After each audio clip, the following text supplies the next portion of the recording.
Elliott Management has reportedly taken a stake in Pinterest. The 9% stake makes Elliott the largest shareholder in the social media company. And so far, it's not clear what talks have been held between management and Elliott. KeyBank analyst Justin Patterson has noted that there's a good chance that Elliott pushes for an executive team review, which would come about a month after CEO and co founder Ben Silbermann announced that he was transitioning to executive chairman from CEO.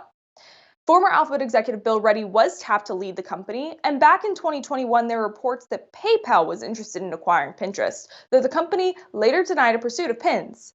But with the activist stake, it's currently unclear if Elliott will push Pins to consider any M&A activity. Now, let's take a look at the US IPO activity market, which has dropped like a rock.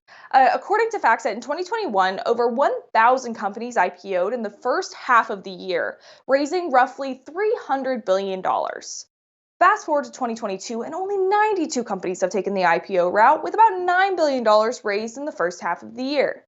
That's a pretty stark contrast.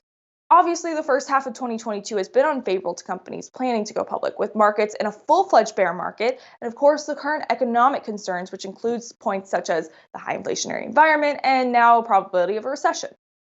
The slowdown marks a 5-year low, and those sudden breaks have had ripple effects throughout the financial sector. So with that in mind, let's talk about bank earnings.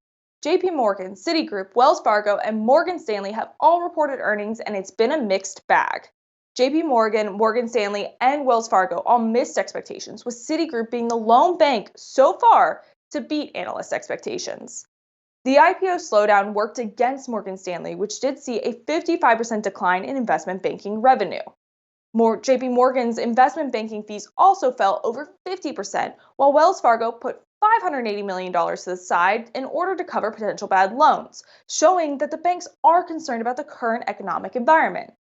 But that one winner, Citi, did also see a drop in investment banking revenues, which were down about 46%, and it also put $375 million to the side for potential bad loan losses, but the bank still came in well ahead of Wall Street's expectations. It saw a 42% growth in net interest income, for example. However, we do still have Goldman Sachs earnings to look to in order to fully understand what's happening at Wall Street's biggest banks, so you can stick to the street for more.